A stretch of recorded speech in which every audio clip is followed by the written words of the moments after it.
Say, did you hear those way out bongo sounds? Hey, hip cat, mind if I sit one in? Oh my god, no. Serena, swam in my life. Serena, I saved you from a knife. Serena! Crap, she's not buying it. I'm losing her, Dino. We're gonna have to scrap the lost baby gag and step to phase 2. Oh, thank you. You're like an idiot.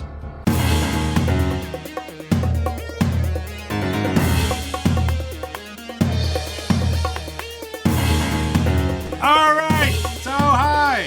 Welcome to Venture Bros. Me, your host, always Bryan Dressel. I don't know why I'm talking like this, but I'm going to do it the whole episode. Good luck, fuckers. No, I'm kidding. I keep getting further. I keep getting further.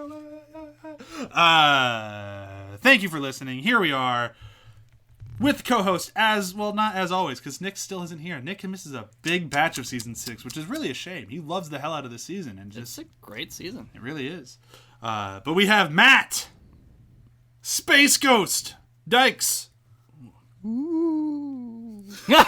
Certainly something Space Ghost does not do. I love Space Ghost. So do I. Space Ghost Coast to Coast as well. Oh, that was great. It was such a good show.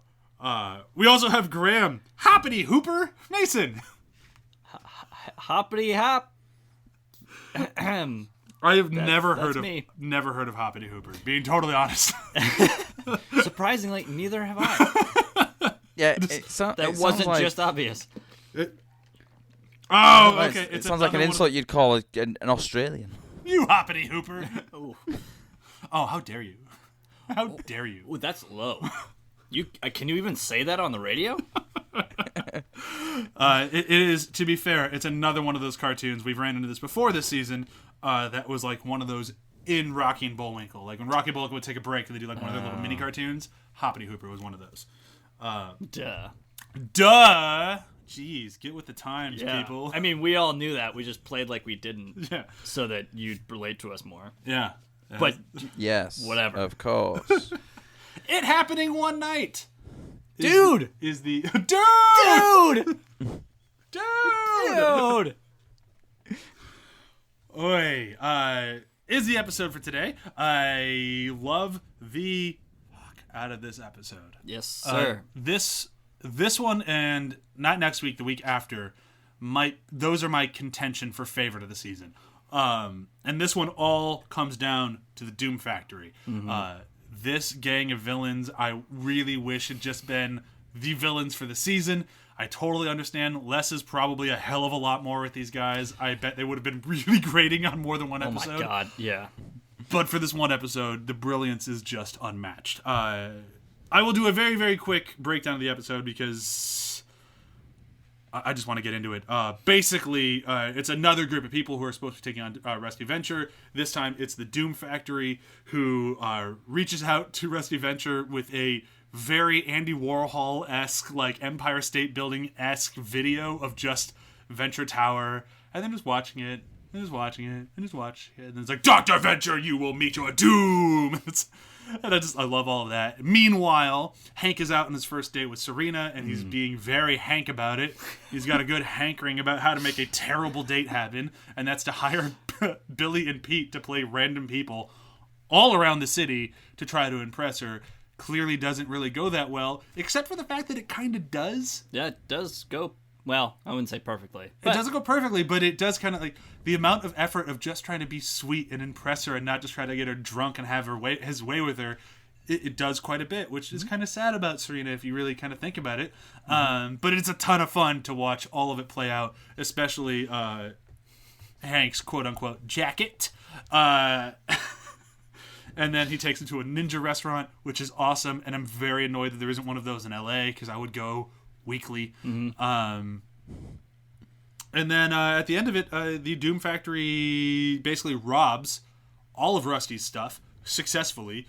Very, very good at arching. And while they're going away, we find out that the Blue Morph and Kano or 21 have been doing their own little shenanigans. And they were trying to take down another one of the people trying to arch Rusty. And this time they're going to do it by blowing up their factory. They're not going to kill anybody. they're not crazy. They're just going to blow up their little hideout so that way they don't have a base anymore. They're no longer level 10. They get knocked down a few levels, get them out of the way without any blood on their hands. And oops, they blew them all up.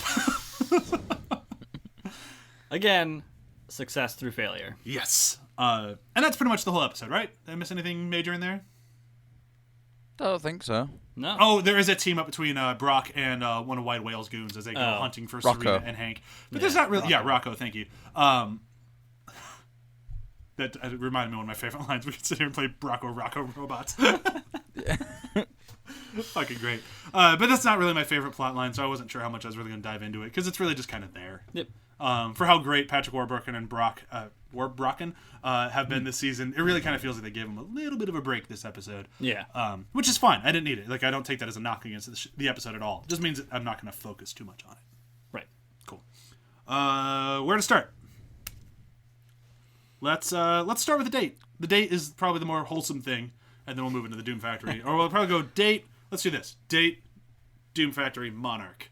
Because I think that makes sense plot-wise Sure. to how it all shook out, Yeah. kind of. Yeah. Right?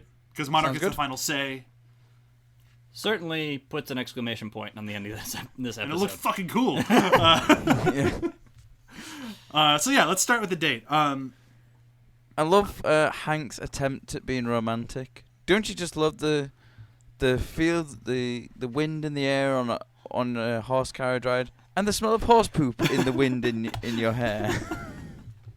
As they're riding behind it. Like, Yeah. it opens up that shot, and you're like, oh, this is such a sweet thing. Oh, they're just in a And hover Hank's car little hover thing. behind the horse. Oh, okay. Well, yeah. I also I think my favorite thing of the entire date, which there's just so much good stuff to chew on, we'll get through there, but it has to be his outfit. Oh, absolutely. It's 100% the outfit, God, yeah. specifically because it's the Bad outfit from Michael Jackson's album Bad. Because he's a bad boy. Yeah, and the No, fact it's the that, good one though. yeah, the fact that Serena calls him out on it and he just doubled down. Like, isn't that the Bad outfit? No, it's the good one. Oh, Hank, you're the hankiest Hank of all Hanks. And I do kind of like, I don't remember, we didn't really get a lot of the Venture brothers being brothers, and we get even less of it moving more throughout the series, because it just gets, their rift gets bigger and bigger. Yep. So having these little glimpses of them working together is really nice. Yeah. And Dean really tries. I mean, does. He really, gets into his characters. Yeah, he plays the drums. He has a little, like, a bullshit soul patch, and...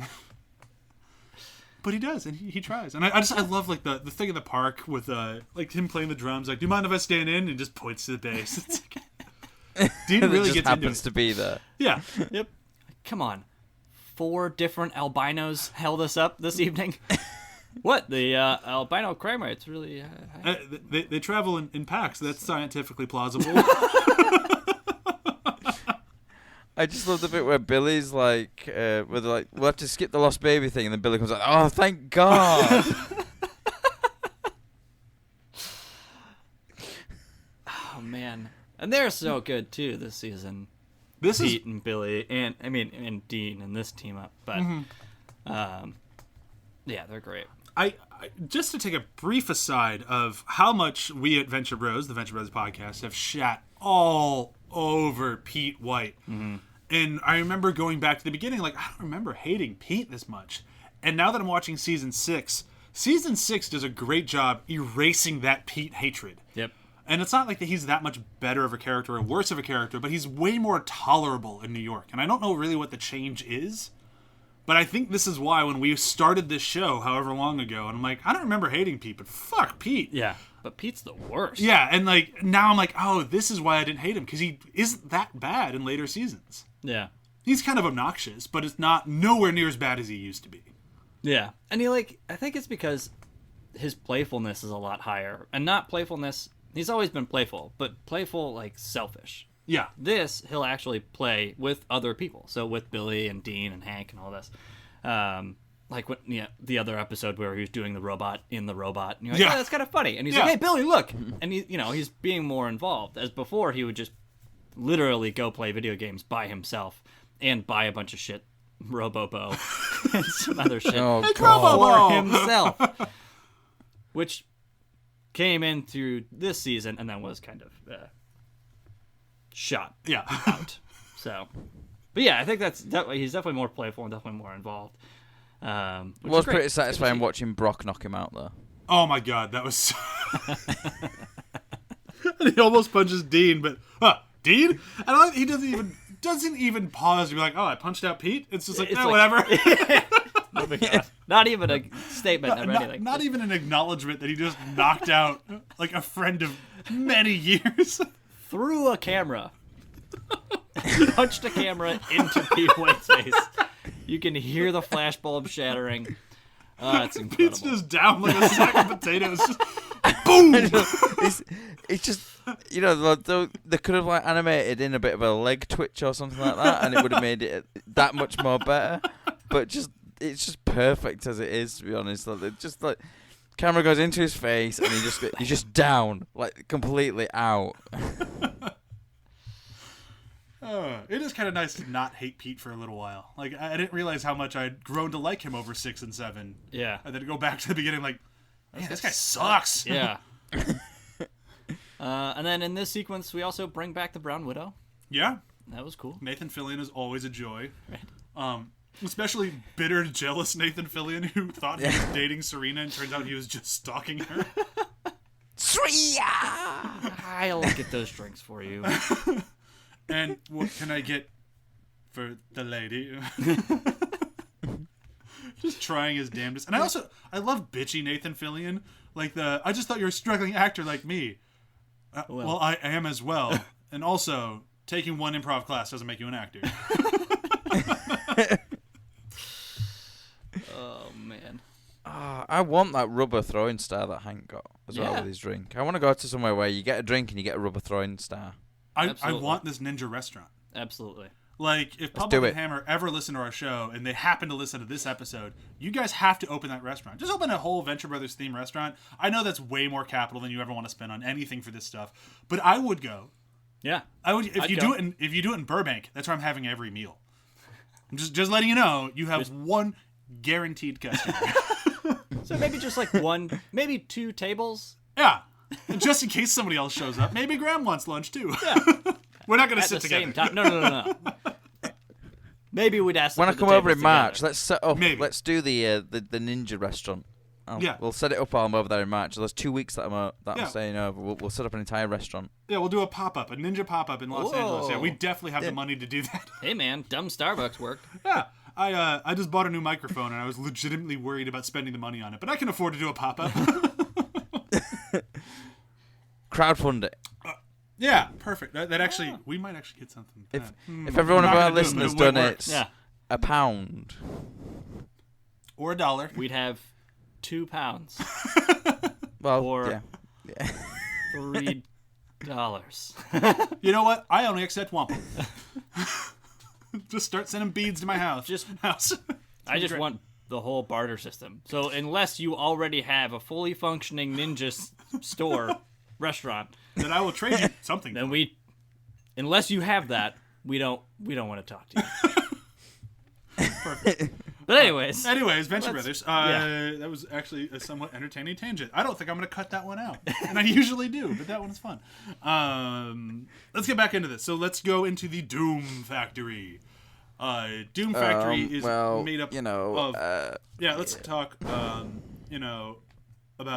the Doom Factory. I guess. Can you name all the Doom Factory? I certainly fucking can't. I didn't write it down as it's happening. I even have the book. I open. can. Go Because for I it. wrote it down.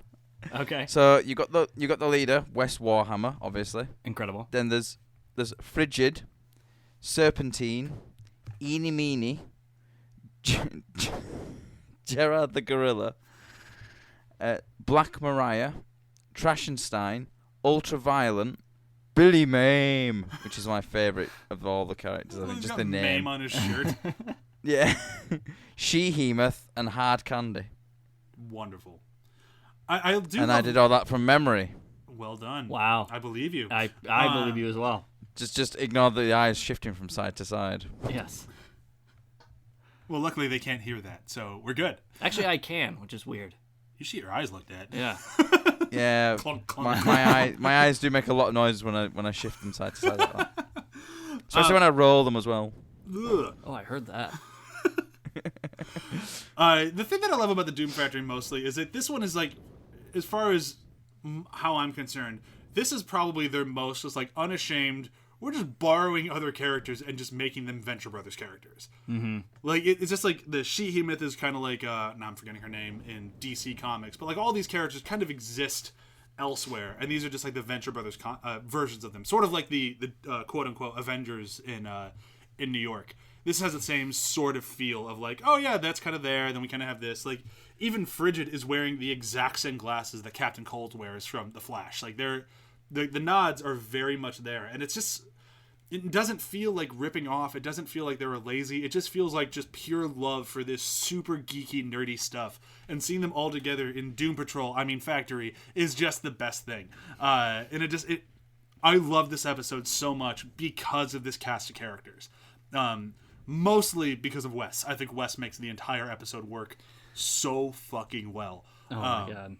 But honestly, I love how He is perfect. He ties them all together just wonderfully. oh yeah, but I would easily watch an episode with pretty much any of them as the main people. Maybe not the camera face guy, but he didn't really have a lot to do. He just really distracted. Oh, he's awesome. Black Mariah's awesome. I mean, he's great. Black Manta's wonderful. Could and you Black take your Mariah's shirt off? Can you tell him to take his shirt off? Can you take your shirt off? It's a onesie. It's a onesie. Yeah. Yeah, that's Yeah, fine. that's fine. Weirdest arching ever. But it works. It It works works. so much better. And then, than do you know what? I anything love that's how ever he arched gets him. into it as well. He gets so into it as well. It's like, how about this? You know, like, come here, kittenish. Hey. Rusty got into something that spoke to his vanity. I'm so surprised. That doesn't seem like Rusty. Again, another arch that like fits for him perfectly, and is again not failure to success, but No. success There is something kind of to failure. yeah. Well, that's what the Monarch's there for. We'll get to him. But there is something kind of interesting about this season of all these level 10 threats actually kind of pair with Rusty better than any of the other people he's ever been paired up with before. Right. And I mean, granted, like, Hatred wasn't really trying to arch him. He was more so just trying to annoy the fuck out of the Monarch. Yeah, if anything, he was arching Monarch. Yeah. So, like, that one I don't really know what to do with. But, like, the Monarch is really just more, like, just angry at him and just annoying him. Whereas, like, this is, like, a legitimate arch. Like, this is, I would say, I'll even go on a limb. This is the most successful arch I think we ever see anyone pull off in the show. Sure. Like, if it wasn't for Well, the yeah, 'cause they Monarch steal all blowing his them at the stuff. end. Yeah, they get they have a plan, they execute the plan, and everything works. And they successfully bring Dr. Venture down. Yeah. Like, you know, in his beliefs. He's legitimately upset. He's been robbed, and they just float off. And like everything they meant to do worked perfectly. It's kind of nice in a way to see a plan work. Yeah. So, yeah, you know, the plan worked, guys. But And Give me then this phone they Yeah. so I this- can talk to God. But I had nothing to say. I don't have anything to say. So here, you can talk to God. This is my watch. He was You painted just in gold. Painted gold. But even that sequence works perfectly with Eeny Meeny. As soon as Dr. Venture walks Eeny in, Meeny. she flies in, Eeny Meeny, and then steals his watch. And you're like, you almost don't even notice it. And then when he goes to call Brok, and you're like, oh wow, Yeah, wow, they are really good at their jobs. yeah, and really good at silk screening. Yeah. I would wear a shirt with Dr. Venture's face all over it. Yeah.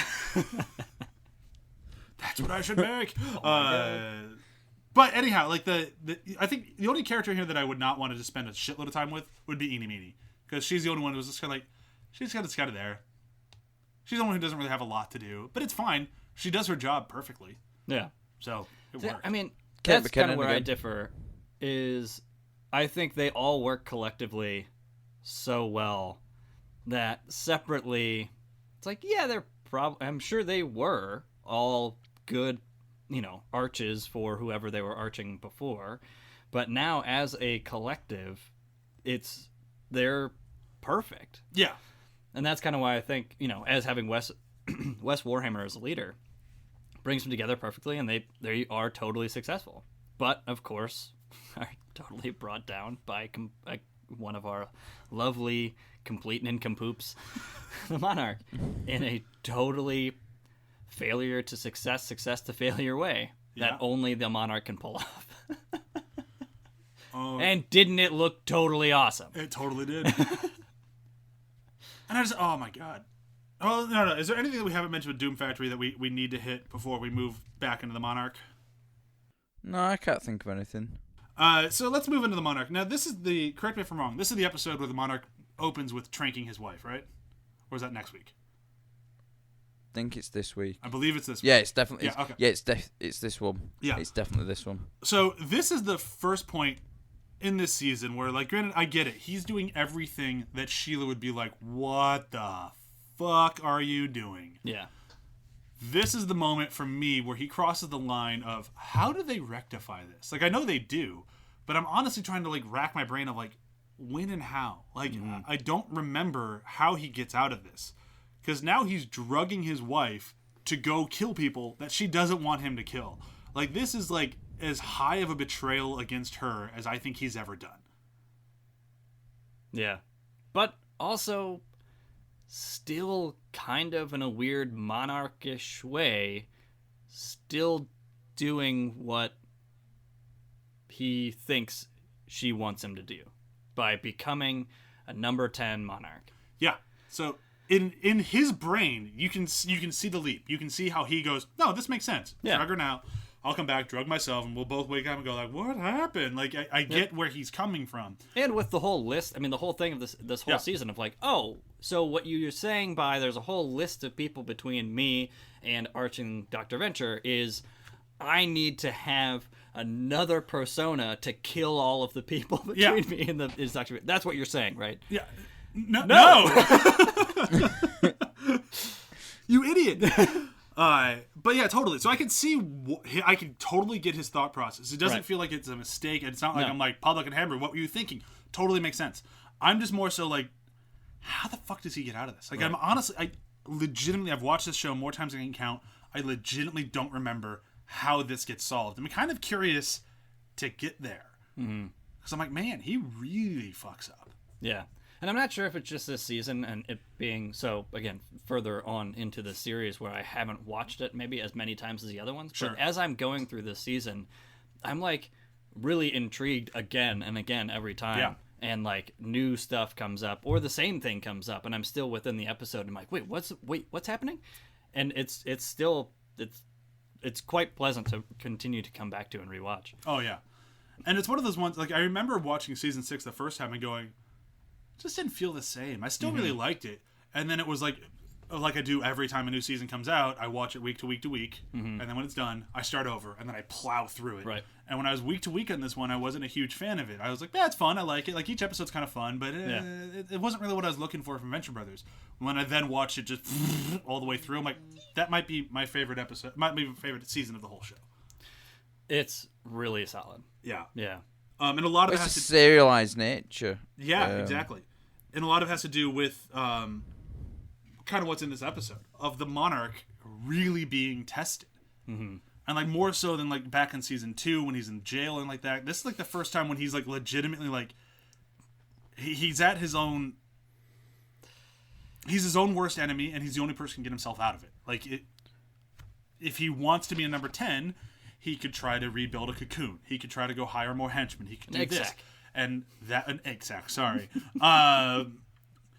He could actually go do those things. He is capable of doing that. He has raised a few armies. He has the power. That takes a lot of work. It's going to be a hell of a lot easier just to bump off these guys and just go straight back to what he wants to do. And I like that. Like, Monarch doesn't want to start over from scratch again. This is him going, I'm not doing that again. I'll find a different way. And this is, again, one of those things where we keep coming back to, not throughout the whole series, but definitely over the past couple seasons where you're like, okay, who is actually the villain here? Dr. Venture or the Monarch? Because the Monarch is kind of a very successful bad guy playing a good guy, bumping off bad guys. Yeah. Whereas Dr. Venture, with God Gas and everything else he's fucking invented and been successful at, is definitely more successful as a villain than an actual good guy. I mean, Or Killinger sorry, was onto something. protagonist versus antagonist. Yeah. So, yeah, it's a good question. Yeah. And I think we're still figuring that out. I'm not sure if we'll ever fully have an answer to that. And I'm kind of fine with that. Oh, absolutely. I mean, that's kind of that is definitely the fun of watching them.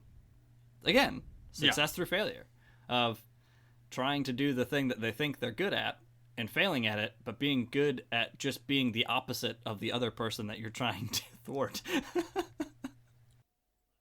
I mean, this is the episode where he really goes full. He goes full Blue Morpho as well. This is like the peak No, I think, Blue Morpho, I would say. Again, just I love Blue Morpho and Kano together.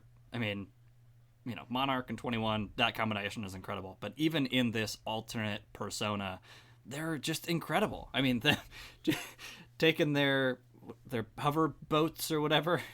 Don't get it in your mouth! Don't get it in your mouth! And then immediately hits a dead dolphin and falls into all of it went in my mouth. I have dead dolphin juice in my mouth.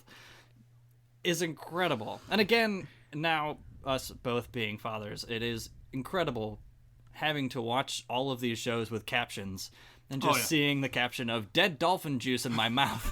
It's just incredible. I mean, it's just wonderful. And then immediately after that, them breaking into the Doom factory itself, using all the explosives, and that totally not working. And then the Doom factory being called to Ventec Industries with Monarch / Blue Morpho stuck to it. Just the back and forth between Blue Morpho and Kato. Dude! Just the flying away. Dude! So this is the episode really where I think he sort of like reaches peak Blue Morpho as well, like the one where he's fully is that character. It's where he's you know, fully with him realized, going after the Doom Factory, the whole plan. Yeah, it's just completely, you know, he's completely into Blue Morpho as the Blue Morpho sort of is, if that makes sense. Yeah, and I Probably think not. this is also when he's made peace with the idea of killing people to get what he wants. Mm-hmm. Because I think before this, he was kind of like, not necessarily on 21's side, because Monarch's never given a shit about killing people. Yeah, it was like Orangutan was an accident. Right. Really. Think Tank he didn't have anything to do with. This is the first one where they've actively gone out to, well, not kill them, but actively gone out to destroy them completely. No, he still, destroy their factory, and then, again, success through failure, accidentally killed all of them in one fell swoop. Exactly. And then after this, he's like, Yeah. all right, we're just going to kill him from here on out. Because the next episode, that's he just... way easier to kill him. Yeah, so the next episode, he's just sending 21 out. Yeah. Just go kill the guy. Yeah. Just go kill him. Yeah. And 21's like, I'm not a murderer. And then we find out And the I think season it's finale. this episode where we sort of You realises tried. the best idea is to kill them because, you know, dead people can't tattle. Yeah. Yeah. All I do right, think it's interesting, too, in this episode where Rocco suggests to Brok to read the Blood on My Hands book. That 21's been reading, yeah. I do like that. Been little- reading, yeah. Oh, poor 21. Oh, he has a real rough ending to this season, and I'm very excited to get there. If you don't remember it, it's amazing. Yep. And if you don't remember it and you've seen it before, the very first scene of the final episode of the season, you'll go, oh, fuck, I remember. Because that's what happened to me. She was like, the ending is so sad for him. I'm like, sad for 21? What are you talking about? what do you And mean? as soon as the episode started, when we finished next week's episode, I'm like, oh! Oh, my God. Oh, poor 21. Okay, so let's move into favorite performance of this week. And I've said before, I'm always hoping that we all have the same answer. And this is the first week where I think it might be possible, unless one of you want to throw a wrench, just throw a wrench. But I have to go Christopher McCulloch for Wes Warhammer. He did do Wes Warhammer. Yeah, he did do Wes Warhammer. Yeah. Yeah. He was the best. I mean, like, arguably. If it wasn't just for that line of the Eenie Meenie gave it to me, said I could talk to God, but I have nothing to say. It's so fucking good. Like, just so good. And even just you're thieves. You're all just thieves. This just yeah. You're like, wow. Actually, I don't know what I expected you to say to that, but now that's exactly what I would expect you to say to anything. But then you just so perfect. You throw on top of the fact that Chris McCulloch also does Hank Venture and the Monarch, and Right. you just think of all the voices he had to do for this episode, and they're all the highlight of the episode. Yep. Like, he is far and away for me the best performance of the episode. Matt, what about you? I think Nick. I think Graham disagreed with me, so we have one left. Matt, where were you? Yeah, I think I'm gonna have to agree with you as well. It happened! Between, All right! West Warhammer and the Monarch, but it's basically same guy anyway. 'Cause I was sort of initially thinking the Monarch, slash Blue Morpho, because of the fact that he's just fully accepted his position now as the Blue Morpho, and just the way he plays it is just great. The and the whole dude, and then the tell me that isn't awesome. Tell me that didn't look awesome. I think at the end, but then just the West Warhammer stuff is just so good. It's like literally just like so yeah. Yeah. I mean, he's always great in especially every episode, but this one, woof. Yeah. Just the bit that we were on about before with the you're just a thief. Yeah. It's such a nothing line, and it gets a legit laugh out loud from me every time I watch it. Yep. Like done. Me too. A round of applause for you. Yes. Well done. You Boy Scout. What? Round of applause. You literally said it's a Boy Scout joke. Whatever, I'm a dad now, I can do that. Any And an Eagle Scout. So any American listening to this knows exactly what you were doing. All right. So that will be it for it happening one night. We did it. We covered it. I'm proud of us. We covered it We did. happening one night. So let's do a very quick round of plugs. I'm going to give the same plug I did last week. Go to hhpod.com. Check out everything we have. I guarantee if you are into pop culture in any way, shape, or form, we have something for you on the site. We have a few shows that we're kind of cooking up. We might be releasing, we might not. But we are always brewing on new stuff. There's always something new on the site every fucking day except for Saturday and Sundays because we are humans and we need time off. But that's also when we're usually recording a lot of our podcasts that might have something else to do with it. Fact. Yeah, so please, athpod.com. Check us all out. It's wonderful. And then be sure to check out that game that Nick's working on that he still will not let me tell you what it is. But it's going to be great. Mm-hmm. It's certainly a game. It is. It's got And it's on Pac-Man, a platform. isn't It has platforms. I can't Pac-Man, say the then. name of the Yeah. game. I just said I can't say the name of the game. It's Miss Pac-Man. I'm sorry. I'm sorry, Nick. It's Waka, waka, waka. cheesy. Parcheesi Pac-Man. Matt, what about you? What are you plugging? So the third part of my Stargate franchise article will have gone live on Friday, which covers Stargate Atlantis. Yeah, nearly at the end. So coming this Friday will be the fourth and final part. Yeah, woo, sort of, but it was also really sad. Sad to finish it off. Well, that's why you're working on the Doctor This- Who article next. Yeah, God. not happening. What, you just breezed through that? Yeah.